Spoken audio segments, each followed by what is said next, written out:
Hello, chào tất cả mọi người đã đến với Play TV. Hiện tại thì anh em đang có mặt tại chân núi trên Đăng Gia nha các bạn ơi. Cùng là cần vườn ngay cạnh vườn của Rúc luôn. À, các bạn có nhiều bạn là rất thích bảo Rúc là quay về cuộc sống ở nơi đây. Thì cuộc sống ở nơi đây thì cũng giống như ở các bạn thôi. Ở đây cũng trồng cà phê, rồi trồng mi, rồi trồng chuối, rồi trồng bắp, rồi trồng bí vậy thôi. Đây các bạn nha. Đây là mì này. Tại đó xung quanh này gia đình gần gần thôi. Mì nha các bạn. Mì con nhỏ thôi. Đây. Đó. Cái này là ở đây thì chúng tôi coi là cây cổ chuối. Cây cổ chuối. Ở đây bình thường thì người ta lấy đào ở dưới này này. Ở dưới này có cái củ nó, người ta ép lấy bột. Rồi người ta làm mấy cái bánh, làm cái gì đó cũng không biết nữa. Nói chung là nó ăn được ở phần củ đó. Trên kia là người ta trồng bí này, bí rồi bơ lơi, rồi cây chuối có luôn. Mì vậy thôi. Không biết có bắp không nữa. Có bắp nhưng mà ít. Bắp thì rẻ quá mà. Còn đây thì vườn của Rúc. Hiện tại thì Rúc cũng đang xây xong cái phần cạnh thôi. Nói chung thì cũng khô máu rồi, hết tiền rồi. Tạm dừng tới đây thôi. Tạm dừng tới đây xong rồi có tiền mà làm tiếp. Hiện tại Rúc cũng xây tất cả phần gạch ở xung quanh rồi. Nói chung là xung quanh vườn là Rúc xây hết rồi. Phần gạch thì xây hết rồi. Chứ ở nhà thì cái xây này nó không đáng bao nhiêu đâu. Kiểu mình có tiền bằng nào đó thì mình lấy tiền đó mình mua luôn, mình xây tạm luôn. Chứ mình cứ để dành, có lúc thì mình cặp cái này cái kia là nó là hết tiền nên không làm được. Cứ đợi mãi là nó không có làm được cái gì hết. Nên thu nhập của Rúc thì cũng rất là ít, chứ không có nhiều, nên cũng làm từ từ. Có bằng nào thì làm bằng đó, có đến đâu thì làm tới đó vậy thôi. Đây Rúc thấy cái gạch nhiều nên Rúc đã xây cái tường này cao luôn. Đây, cái tường này cao luôn này. Tường này cần 2 mét nha các bạn. Cái tường này cần 2 mét luôn. Nhưng mà Rúc xây ngắn thôi. Bởi vì sau này Rúc có mục đích của Rúc nên Rúc phải xây cao lên. Đây phi này Rúc lấy nước này, Rúc để ở đây luôn. Sau này làm gì thì cho nó dễ. On nước thì từ lấy suối ra. Xa lắm, cần cây luôn á. Cần 1000 mét luôn các bạn. Chắc có khi có hơn á. Đây. Giờ xây tường rồi. Tới đây thôi, tới đây là Rúc cách đi. Chứ cũng tốn gạch lắm. Tốn xi măng, tốn gạch vẫn còn lắm. Bởi phần kia là sau này Rúc tính nha. Xoay phần này trước đã. Đó, phần này trước đã. Tầm khoảng dưới này thì không có 2 mét đâu, tầm mét mới thôi. Còn dưới kia có. Nó cao. Kiểu này nó cao lên thế này này. Còn dưới kia nó xuống nó có. Có nhiều người hỏi là ô sao lại xây ở giữa cái phê vậy? Bên kia cà phê, bên này cà phê, bên này hay là cho anh em mà không, hay là của người khác, không phải nha các bạn. Bên kia cùng cà phê của Rúc, bên này cùng cà phê của Rúc, là một mình Rúc thôi. Là ba mẹ cho Rúc rồi. Rúc xây ngăn lại như thế này để sau này phía này nếu mà Rúc làm gì, vì kiểu mình làm nhà ở á, thì cho nó tiền lợi luôn. Chứ không có mở rau mở gì đó nó vướng nhiều thứ nữa. Nên cho nó còn càng một bên luôn. Mình làm cái gì đó là một bên này luôn. Mình để cái gì đó sinh hoạt mình làm gì đó. Còn cái vườn này sau này kiểu mình thích làm gì á, kiểu mình nhốt theo hay là nhốt cả nhốt gì đó, kiểu mình sống kiểu mình tự cung tự cấp á, cho nó dễ á, kiểu á. Nên mình tách ra bên này cho nó an toàn luôn. Mình khóa lại khỏi bị chó rồi gì đó nó vào đây mất mát nhiều. Mình cùng quay một ít cà phê cho các bạn nha. Nhiều lúc ở chỗ các bạn thì cũng có cà phê. Đây là cây cà phê nhưng mà cà phê của Rúc thì cũng không tốt đâu, cũng không đẹp lắm đâu. Cũng sâu thì mấy cà phê thì Rúc cũng ít lười chăm sóc lắm. kiểu chăm sóc nó cũng rất là mệt. Này, sau này phần này cũng chặt hết thôi chứ không có nhiều. Đây, giờ hiện tại trái nó đang nhỏ nhỏ nè, chắc cũng tháng 10 á, tháng 11 nó mới chín, nó mới lớn chín được, chín nó màu đỏ. Thôi hiện tại thì rút xây như vậy thôi, không biết khi nào có tiền nữa là mua lưới này, cứ để vậy 1 năm 2 năm cũng được, còn có tiền lại rồi mua lưới rồi làm, chứ không có vội vàng gì hết. Chứ giờ hiện tại chưa làm gì đâu mà, chỉ mình muốn xây cho nó bài bản một xí, chất lượng một xí, vườn nó đẹp một xí nên làm trước. Phần này thì rút cùng thiết kế hết rồi. Đây là cử nè, sau này bên vào cử cũng có cử đi lên bên này. Này cà phê này, trái cũng phần này cũng có trái nhiều này, sắp lớn lớn rồi. Tính phun thuốc mà chưa phun thuốc luôn các bạn, cứ để tự nhiên luôn mà. Vậy là cái chất lượng nó cũng không đạt lắm, phải phun thuốc rồi trừ sâu rồi bón phân rồi nó quả nó mới đạt được. Như tiêu đề các bạn đã thấy thì Rút thì cũng rất là thích quay phim, nhưng mà ngoài quay phim ra thì Rút cũng rất là thích chăn nuôi, nhưng mà chăn nuôi thì Rút cũng không biết gì hết, bởi vì Rút thấy mấy cái con cà làng á Rút thích lắm, thích thì các bạn, cho nên Rút mới nhốt lại, rồi thích nuôi nó kiểu mình tổ cung tổ cấp cho gia đình mình ăn, rồi trứng rồi ăn, kiểu mình lâm mà khách đến nhà đó cà phải chết đúng không, đó vậy thôi. Bây giờ thì Rút sẽ quay cho các bạn cái chuông cà của Rút nha, cái Rút nuôi cà nha. Cái đây là Rút tập nuôi thôi nha các bạn, tập nuôi thôi, tập nuôi kiểu mình thích thôi, chứ không có gọi là kinh doanh rồi buôn bán gì kia, chứ không có, kiểu khó lắm, nuôi cà cũng khó lắm các bạn. Giờ Rút sẽ về nhà rồi quay cho các bạn xem nha.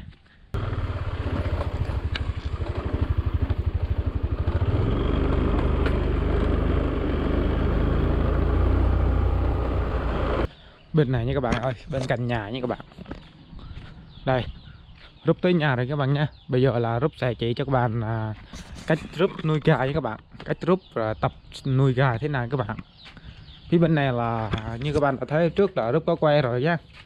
Nè chuông này, cái là sân cái sân nó ngồi này, kiểu cái sân nó chơi á, bởi vì Rút phải làm lưới, bởi vì ở đây cũng có rất nhiều chó nhiều mèo rồi hay đi cắn con gà đó, cắn gà rồi ăn rồi nó mất đi cũng thấy tiếc, nên phải rào lại như thế này. Mấy cây nhỏ nó ở đây, còn mấy cây lớn thì cho nó chạy ra ngoài kệ nó chạy nhanh rồi chó đuổi không kịp.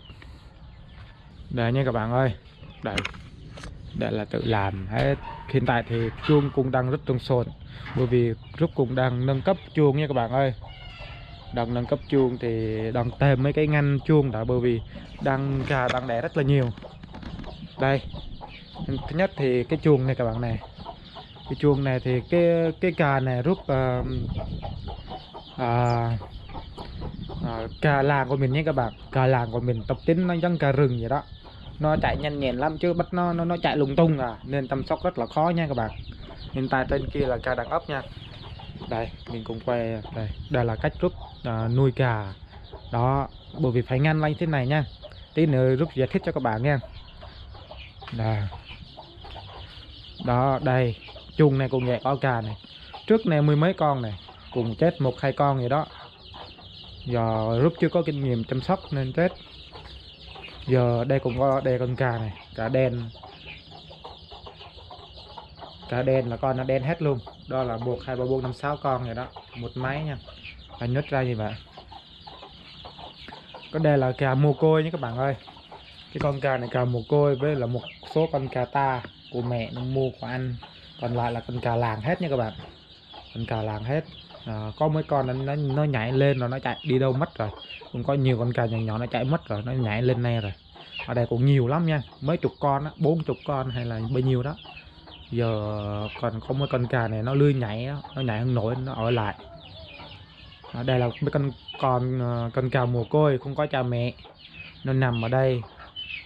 Có mấy con cà là Rút mua của hàng xóm, bị cái mẹ nó bị người ta ăn trộm á, hàng xóm ban cho Rút mấy con. Đó, bên này còn nhạc orca luôn nha các bạn nha. Đó, bên kia là cần 11 con hay sao á, 11 con hay sao á. Cà này nhìn nó vậy thôi, mấy con cà nhỏ này nè nó nhảy qua đây mấy con chết luôn, mà nó mổ chết luôn, chết mấy con luôn. Còn đây là cái chuông Rúp đang thêm một cái chuông nữa, nhưng mà cái con ca kia là nó ấy rồi, nó bắt nó tối hôm qua thì không được, nó đẻ được 7 con nhưng mà bắt không được. Tí nữa bắt tiếp thử tối con bắt được không, chỉ bắt mẹ nữa đó. Càng càng nhỏ nhỏ không sao, phải có mẹ nó mới ốm được. Như các bạn thấy thì bây giờ thì Rút sẽ giải thích cho các bạn nha cách Rút nuôi gà nha các bạn. Rút ngăn lại như thế nào, tại sao lại Rút ngăn thế này. Hiện tại thì Rút thấy nó đang to quá, chắc là mai mốt Rút sẽ chia ra mỗi chuông là hai ngăn. Thứ nhất là nó tiết kiệm diện tích, mình lấy cái cà khác nữa. Như các bạn đã thấy thì cà Rút đang ấp rất là nhiều, cà gia đình đó, ngăn một nửa xong rồi cứ để như vậy cho nó ấp. Tại sao bình thường thì cà trong làng là nó đẹp, cứ để nó tự nhiên, nó dẫn con nó đã đi ăn đúng không. Nhưng mà theo cách của Rút, hồi trước Rút cùng hay đi theo dõi nó, khi mà nó đẻ 12 con hay là 16 con, tự nhiên nó về nhà đó cái con nó mất đi. Hôm nay 16 nhưng mà mai là 15, mốt là 14, mốt nữa là 12. Ủa, tự nhiên đến cuối cùng còn 5-6 con thôi. Đó, nó rất là tốn nên Rút phải úp là quay lại như thế này này, nhốt là thế này, nó vẫn đầy đủ luôn, là mình có thể chăm sóc nó dễ nữa nha các bạn. Mấy cái chuông này rất là lớn nên Rút đang suy nghĩ là sẽ ngăn lại hai ngăn lại. Thứ nhất là mình nếu mà mình thấy nó bị bệnh đó là mình lấy từng con một, mình trị nó, chúng ta nó uống thuốc luôn. Hiện tại thì nói chung là cái ngăn chuông của Rút hiện tại là đang quá tải rồi, kiểu là nó bỏ ra được nữa. Nếu mà bỏ chung hai con đó thì hai mẹ con nó sẽ mổ nhau, cái máy này mổ con này, cái máy này mổ con này, nó chết hết luôn. Nên Rút mới làm ngăn thế này để thứ nhất là bảo vệ con nó với mẹ nó uống cho nó có sức đề kháng tốt, no. Kiểu là tại sao nó no, kiểu là ví dụ một con ca máy nó đẻ 10 con, 12 con, 16 con một trứng đi, thì ngay cả mình nói là 6 con hay là 3 con này nữa thì mẹ nó dẫn cứ đi lang thang thì cả nó mới nhỏ chút xíu mà nó yếu quá nó cũng chết, nó đi mệt quá nó cũng chết, không có nước uống nó cũng chết. Nên khi mà nó không có ăn được á, kiểu là một cái thôi, mẹ nó thấy thì mẹ nó coi thì nó ăn một cái thôi, mà cả đám dành một cái sao nó no nổi đúng không. Nên Rút phải nhốt thế này, Rút lấy cái cám cào hóc thì nó cho nó ăn, cả đám nó ăn là nó no, nó đủ là cả đám được nó sống khỏe hơn, tốt hơn đó. Dạ thôi, cái đó là cách nuôi của Rút nha các bạn. Nhưng mà cách nuôi của các bạn như thế nào không biết, bình thường ở trong làng thì họ thả tư lư thôi, như vậy rất là tốn kém, mất mát rất là nhiều. Thứ nhất là mèo ăn này, chó ăn nè, rồi tự nó bệnh mình không kiểm soát được, nó chết cũng có nè, nó đi xa xôi quá nó lạc cũng có nè. Đó, kiểu mấy con cà nhỏ nhỏ vậy đó. Bây giờ là coi như là khi mà Rút mà ngăn lại như thế này rồi, Rút thấy cái con cà nó phát triển rất là đồng đều. Nhưng mà còn có rất nhiều khó khăn, đó là dịch bệnh. Bệnh của nó thì Rút không có kinh nghiệm để chữa bệnh cà, bởi vì Rút đâu có học thú y rồi học gì đâu, Rút chỉ nuôi tự nhiên vậy thôi. Bệnh con nào thì mua thử thuốc rồi trị thử thôi, chứ mình không biết làm gì cả. Mà người mình cũng chết mà đúng không, con bò mà cũng chết, con heo mà cũng chết, nói chi là cà nhỏ xíu phải chết thôi. Nhất là từ một ngày tuổi đến 1 tháng tuổi á, bệnh nhiều lắm. Nhưng mà thôi cứ nuôi vậy thôi. Giờ đang tập nuôi gà để tổ cung tổ cấp cho gia đình rồi tự mình ăn vậy thôi. Khách đến nhà mình đánh gà phải test vậy thôi, cho mà kiểu nó dễ hơn, tiền hơn. Bây giờ thì Rút cũng có ý định là xoay thêm ở đây nữa nha. Ở đây Rút cũng đo rồi, Rút cũng đo cái này có thể chia được ba ổ thế này này, ba chuông thế này. Bởi vì hiện tại gà Rút ấp cũng đang rất nhiều nha. Một con đang đẻ trứng, hai con đang ấp, và mấy con này thì sắp cùng đang chuẩn bị tìm chỗ để đẻ rồi. Nếu các bạn thấy cái chuồng Rúp làm thế này thì nếu các bạn có nuôi gà thì vậy xin chia sẻ với Rúp nha, để Rúp biết điều trị gà thế nào để nó tốt như thế nào, để sức đề kháng để nó nuôi nó sống, chứ nuôi gà cũng khó lắm, cũng nhiều bệnh lắm, thì mình nuôi rồi mình mới biết rằng bệnh nó rất là nhiều. Bây giờ thì Rúp sẽ chỉ cho bạn xung quanh nhà vườn Rúp. Ngoài con gà ra thì nhà Rúp cũng nuôi vài một con heo rồi đó, bò có, heo có, vịt có, để Rúp quay cho các bạn xem nha. Mình cũng giới thiệu cho các bạn luôn, đây là cái lỗ nó ra ngoài nhé các bạn. Ở đây thì Rúp đã quay lại như các bạn hồi nãy là Rúp còn nói, ở trong đó cùng gà lớn gà nhỏ cũng rất nhiều nha các bạn. Ở trong đó đó gà tầm gà tơ này, gà lớn gà nhỏ cũng rất nhiều. Hiện tại có mấy cái gà lớn thì nó nhảy lên, nó đi chơi rồi. Còn mấy cây nhỏ thì nó trốn mấy cái cây cà phê này mát mát này, nó ngồi trong đó, nó chơi ở đó. Ở đó tầm khoảng 20 con vậy đó, vậy thôi. Còn đây là con vịt nha các bạn ơi. Đây con vịt nhà nuôi đủ thứ luôn. Trước Rúp mua nuôi con, Rúp ăn rồi đi làm vậy đó, Rúp đánh ăn xong rồi Rúp đuổi gà. Giờ còn 2 con này rồi, xe tông chết 2 con. Giờ còn đúng là 4 con nhưng mà còn 2 con bởi vì xe tông 1 con, con chó cắn 1 con, giờ còn 2 con đó. Bò thì bên này bò nhưng mà bò đi ấy rồi, đi chăn bò rồi nha, có người lưu bò về rồi, lưu bò đi rồi, đi chăn rồi, cháu nó đi lưu bò chăn rồi. Ở đây bò này giờ hết rồi, không có bò nữa. Tôi cùng giới thiệu cho các bạn luôn.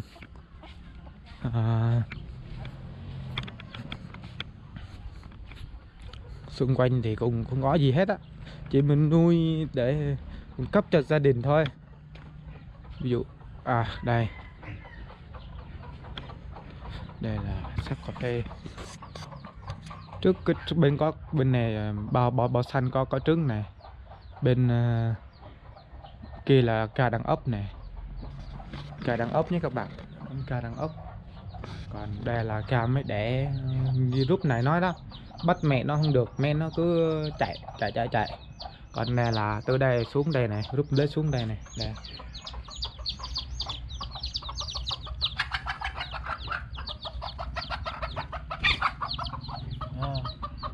Thôi cứ để vậy nha các bạn, cứ để vậy thôi các bạn, chứ mẹ nó chạy quá chứ không bắt được. Nếu mà bắt á, nhốt phải nhốt cùng mẹ nó luôn, như vậy mẹ nó ấp nó mới khỏe được, cho lấy cái bóng điền ốp nó thì nó ít con quá cũng tốt. Phần này nữa các bạn nha, đây cũng cái này thì rút để 2-3 ngày thôi, 4-5 ngày vậy đó. Giờ nó đẻ 4 trứng rồi nha các bạn nha, đây nó đẻ 4 trứng rồi này nha, mới để 5 ngày vậy đó thôi, nó đẻ 4 trứng rồi.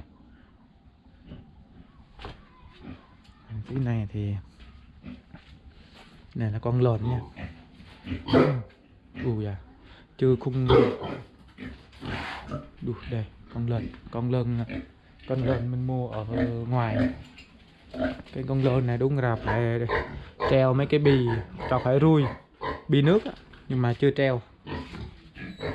Bên này thì cũng là con lợn, cho đi nuôi cho chơi thôi. Ở đây thì không có gì hết. Bên này là lợn nhỏ nha, không nhốt chung, nó khác nhau quá nên khó nhất chung, vì nó khác nhau mà. Lợn nhỏ bẩn quá, trừ tưới nước.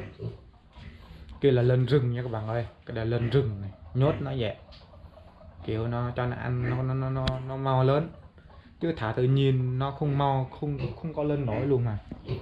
Đây là 2 con chó nha các bạn, 2 con chó này, chó kia người ta cho thôi, người ta không nuôi người ta cho. Con này là chó cũ này, chó này cánh này, cánh gà lắm này, lười nữa, ngu nữa này, chó này xui tà lao luôn này, buổi tối này. Giờ cùng phía bên kia thì nhà tắm nha. Đây là khu vực này là nhà Rúp nuôi con heo luôn nha, nhưng mà heo này là con heo ấy á, heo đồng bào mình nè. Con heo này heo đồng bào mình nó mới đẻ 1 con rồi. Heo này heo mẹ hai con đây, heo rúc 1, 2, 3 con kia, 3 con bên kia. Cái này là giống heo rừng này các bạn, chắc heo rừng lai. Giống heo này là heo của bên xã cho này. Xã chỉ đừng già cho 2 con đực hồi nãy đó nhốt trong chuồng này với cái heo đây bên xã cho nha. Kia là heo tự mua này, khung lên nổi luôn, nồi lô rồi. Đây này, heo này là khung lên nổi luôn. Heo này thì người ta cũng mua lắm. Rút sẽ quay cho các bạn heo rút mới đẻ nha các bạn. Heo nhà mới đẻ nha. Con nó dễ thương lắm các bạn ơi. Đây nha các bạn ơi. Đây. Cái con này là nó mới đẻ nha. Đó. Không biết nó cắn không nữa chứ. Đó, con nó kia kìa. Cái con nó đó, dễ thương lắm các bạn ơi. Con này dễ thương lắm. Đây, đây. Đó, con này dễ thương lắm nha các bạn ơi. Được 6 con thôi nha các bạn. Đây này. Nó lành này. Nó sợ ha. Đó, con heo nha các bạn. Nếu mà không phải là con heo thì là con lợn nha. Đó, nhà nó bên kia.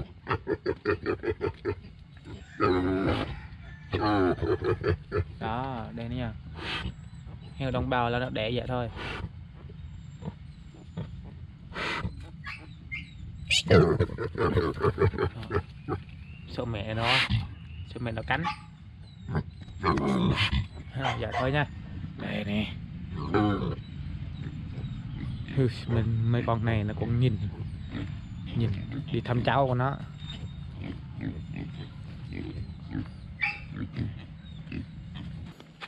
Đây là cái hồ nha các bạn ơi. Đây là hồ nha. Hồ trước, hồ để tưới cà phê rồi, tưới gì đó. Trước có nuôi cá, không biết cá con không nữa. Cá rê, cái gì đó. Thằng em nó nuôi. Này lá mì này, lá mì này hay ăn này. Giờ mùa mưa nên nó xanh tốt luôn. Lá mì hay ăn đó.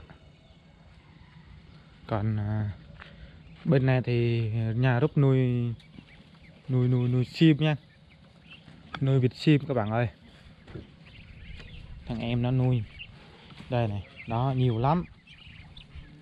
Nó thấy mình là nó qua đây là nó thấy mình cầm cái này là nó qua đây. Chứ cho nó ăn thử ở đây luôn ha. Đó. Cho nó ăn đây. Đó. Nhiều lắm mà nó dễ thương lắm các bạn ơi. Có cái con vịt này màu nó khác quá nè. Màu nó đẹp nè. Vịt đen màu đẹp này. Ha, vịt màu nó đẹp.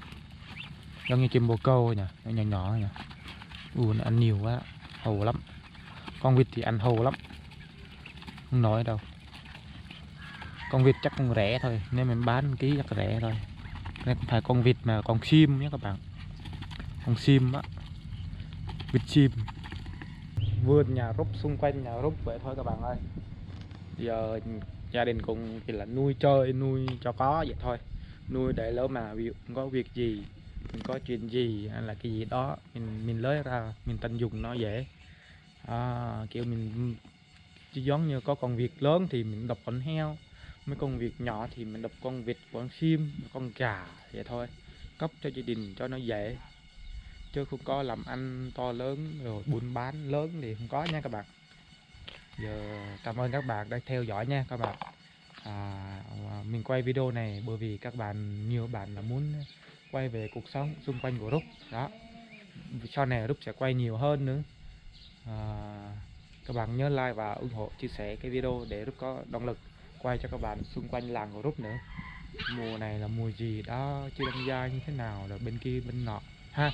Cảm ơn các bạn đã xem video này. Hẹn gặp lại các bạn một video tiếp theo. Bye bye.